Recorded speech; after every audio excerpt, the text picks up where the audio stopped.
जय श्री कृष्ण। राधे राधे। मैं आपको बता रही नैमिषारण्य के बारे में कि नैमिषारण्य की भी 84 कोस की परिक्रमा लग रही है शिवरात्रि से होली तक। तो जो भी नहीं गए हैं तो उनको जाना चाहिए, क्योंकि ऐसी मान्यता है कि अपन सारे तीर्थ कर लो, चारों धाम, अगर 84 कोस की परिक्रमा मतलब यानी कि नैमिषारण्य नहीं जाए तो वो आपके तीर्थ मान्य नहीं होते हैं, क्योंकि वहाँ पर 84,000 ऋषि मुनियों ने तप करे, बड़ी कठिन तपस्या करी उन्होंने वहाँ पर। तो वहाँ की भूमि तो देवभूमि हो गई, देवभूमि हो वहाँ तो नहीं। सभी लोग जाते हैं और वहाँ पर स्नान करते हैं अपने चक्रकुंड का बहुत ज़्यादा महत्व है वहाँ पर। वो बिल्कुल गायत्री शक्तिपीठ के पास में ही है चक्रकुंड। और गुप्त गोदावरी के स्नान का महत्व है वहाँ पर। और ये अपने आती है सीतापुर में है ये नैमिषारण्य, है ना। तो जरूर जाएं वहाँ पर। नैमिषारण्य में तो मतलब आप जाओगे जैसे स्वर्ग आ गया। अभी तक वहाँ कलयुग आया ही नहीं। कहते हैं सभी के भाई अभी तक कलयुग आया ही नहीं है, दूसरा कलयुग लग गया, लेकिन कलयुग अभी तक नैमिषारण्य में कलयुग नहीं है भाई।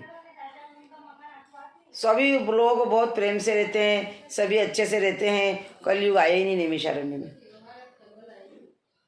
नैमिषारण्य की बात अलग है। जिसने भी अगर चारों धाम कर लिए हैं तो उनको नैमिषारण्य जाना बहुत जरूरी है।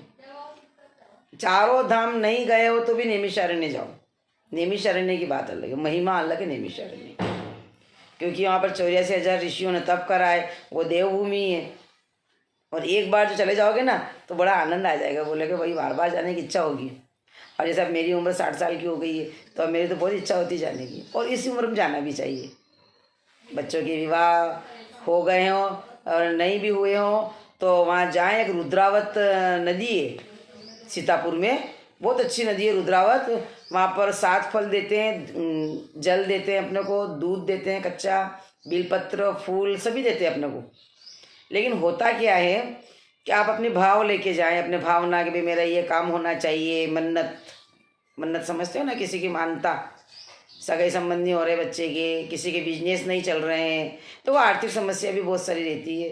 हर समस्या का समाधान वहाँ रुद्रावत में अपन मिलता है। 50-70 रुपये में एक अपने को थाल देते हैं, 7 फल रहते हैं उसके अंदर, फूल, दूध का गिलास।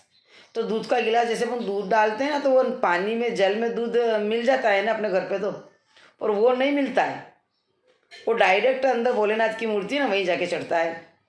और बेलपत्र तो अपने हमेशा तैर जाते हैं, और फ्रूट तो डूबना चाहिए भाई, फ्रूट तो हेवी रहते हैं, वजन रहता है उनमें। तो वहाँ का क्या है कि अगर अपनी मन्नत अगर पूरी है तो फ्रूट आपके ऊपर आ जाएंगे, अगर आपके काम नहीं बनेगा तो तुरंत फ्रूट नीचे चले जाते हैं और वो प्रसाद के रूप में आ जाते हैं।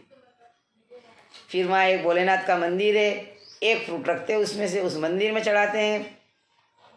फिर मंदिर से भी फिर पुजारी अपने को ऐसी गोद में प्रसाद देता है अपने को। और जो वो फ्रूट रहते हैं दो वहाँ से मिलते, जितने भी ऊपर तैरते हैं वो फ्रूट लेके आ जाओ आप। देखो हम लोग तो गए थे, हमारे 5 फ्रूट ऊपर आ गए थे। मेरी तो मन्नत ही यही थी कि मेरे को चारों धाम करना उत्तराखंड के, तो मेरे हो गए। आके यहाँ घर आई, टिकट बन गए, मैं उत्तराखंड जाके आ गई, क्योंकि मेरे को बहुत डर लगा था उत्तराखंड की यात्रा में। तो यहाँ घर पे आते से ही मैं तो टिकट बन गई, उत्तराखंड चली गई। नहीं, फरवरी में लोग हम आए होली पे, और आखातीज के बाद हम लोग निकल गए। तो ऐसी वहाँ की मान्यता है, हर काम पूरे होते हैं। आप जैसे भी काम है, आपको अगर नहीं हो रहा है तो आप वो फलों के माध्यम से ऊपर आ जाते हैं, और फल अगर ऊपर आ गए तो आपका काम पक्का है। और उस फल को अपने परिवार वाले वंश को ही देना, दूसरों को प्रसाद नहीं देना। हम तो पति पत्नी दोनों जने गए थे, हम दोनों जने ने खा लिया। तो क्या कि वो मतलब 84,000 ऋषि मुनियों ने तप करा ना, तो वो देवभूमि है। और देवभूमि के बाद भी वहाँ पर सभी देव आ गए। प्रयागराज नहीं आया तो उनको भी ले आए जप तप करके। नहीं, जप में इतना महान जप, बहुत महत्ता जप में। कभी आप भी करना जप, जाप की तो बहुत महत्ता। मैं तो करती हूँ 1.25 लाख जाप। सारे काम होते हैं, बिगड़े काम बनते हैं। 1.25 लाख जाप करिए आप, निश्चित आपका काम होगा। तो जाप की तो देखो महिमा है, और 88,000 ऋषि मुनियों ने वहाँ तप करा है, तो उसकी तो बहुत ज़्यादा महिमा है। बिल्कुल गायत्री शक्तिपीठ के पास में ही चक्र तीर्थ बना हुआ है। सभी तरफ से रास्ते जा रहे हैं, आप कहीं से भी जाओ। और चक्र तीर्थ में जैसे अपन ने पाँव लगाए, ऐसे घूमते अपन, डर लगता फर्स्ट में तो, फिर तो चलो श्री कृष्ण गोविंद हरे मुरारी, हे नाथ नारायण वासुदेव।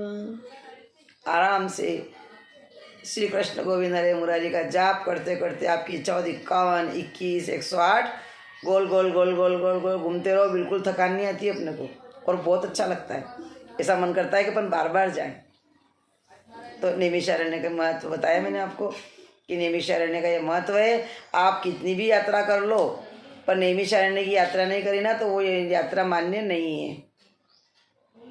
ठीक है ना। जय श्री कृष्ण।